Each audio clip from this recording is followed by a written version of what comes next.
सोबत असेल जाणीव। रोखोक बातम्यांसाठी पाहत राहा जाणीव मराठी। होऊ दे जाणीव। लाईक करा, शेअर करा आणि सबस्क्राइब करा आपल्या हक्काचे चॅनल जाणीव मराठी।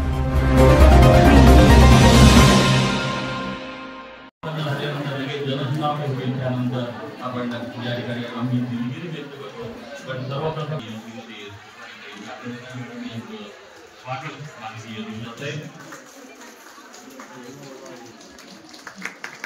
सातारा जिल्ह्याचे अत्यंत कर्तव्य या कार्यक्रमासाठी आवर्जून उपस्थित असलेल्या श्रीमती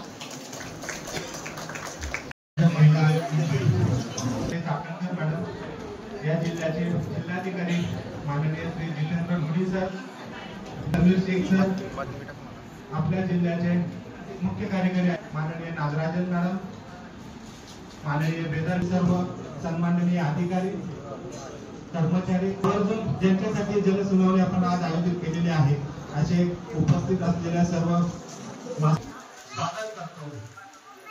आपल्या सर्वांना माहिती आहे की महिला आयोगाचं ऑफिस मुंबई या ठिकाणी अशा महिलांना आपल्या समस्या सोडवून घेण्यासाठी किंवा आपल्या समस्यांचं निराकरण करून घेण्यासाठी सारख्या ठिकाणी जाणे आणि तिथे समस्या मांडणे हे थोडं क्लिष्टदायक आणि त्रासदायक आहे।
महिला आयोग आपल्या तालीमी संकल्पना जी राबवण्यात आली आहे काय आहे आणि लोकांना महिला ज्या माझ्या राज्य महिला आयोगाचं मुख्य कार्यालय मुंबईला बांद्रा येथे आहे आणि महाराष्ट्रामध्ये आदिवासी भाग, वाड्या वस्त्या आणि पाड्यांवरती जर काही महिलांवरती अन्याय अत्याचार झाला तर त्यांना या संदर्भातली फारशी माहिती नसते किंवा आर्थिक चंचळ असू शकते की ज्याच्यामुळे ते मुंबईपर्यंत आपली तक्रार घेऊन येऊ शकत नाही। म्हणून राज्य महिला आयोगाचे अध्यक्ष झाल्यापासून मी स्वतः महाराष्ट्राच्या कानाकोपऱ्यापर्यंत जात त्या भागातल्या महिलांच्या ज्या काही तक्रारी आहेत त्या समजावून घेत आता तुम्ही पाहिलं की माझा हा पॅनल आहे, हा पहिला पॅनल आहे। माझ्यासमोर कलेक्टर साहेब आहेत, SP साहेब आहेत, CO आहेत, माझ्या सदस्य सचिव आहे, विधी सेवा प्राधिकरण आहे।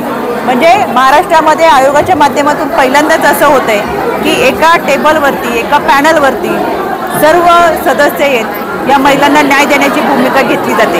यामध्ये सिव्हिलच्या संदर्भातले काही असतील, कलेक्टर ऑफिसची संदर्भात काही तक्रारी असतील तर जागच्या जागी निपटारा केला जातोय। CO इथं बसलेले आहेत, SP साहेबांकडे असतील तर त्यांच्या संपूर्ण जिल्ह्यामधून येणाऱ्या तक्रारी आहेत त्याचं निवारण या ठिकाणी केलं जातं।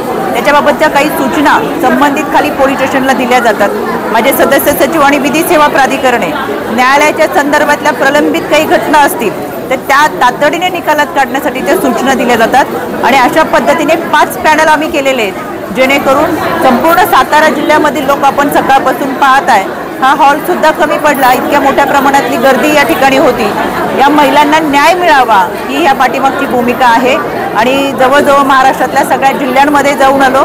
साताऱ्यामध्ये 2 वेळा आलो होतो पण पोटनिवडणूक आणि इतर कारणांमुळे ही बैठक लांबली होती ती जनसुनावणी आज या ठिकाणी पार पडतीये। विशेष म्हणजे समुपदेशनाच्या माध्यमातून कुटुंब जुळवण्याची सुद्धा या ठिकाणी प्रक्रिया पार पडते। आत्ताच एका कुटुंबाचं काउन्सिलिंगच्या माध्यमातून परत एकदा ते कुटुंब एकत्र येत खऱ्या अर्थानं एक नवीन जीवनाला सुरुवात करतात आहेत। कुटुंब संस्था हा आपल्या समाजाचा पाया आहे आणि तो एकत्रित ठेवण्याचा प्रयत्न या पॅनलच्या माध्यमातून केला जातोय आणि मला मनाला समाधान वाटतंय की सर्व प्रशासनाने अतिशय चांगल्या पद्धतीने साथ देत अतिशय चांगल्या पद्धतीने जवळजवळ 249 केसेस या ठिकाणी ऑन द रेकॉर्ड म्हणजे आत्ता या ठिकाणी आल्या होत्या। 249 केसेस निकालात काढण्यासाठी अतिशय चांगल्या पद्धतीचं सहकार्य केलं।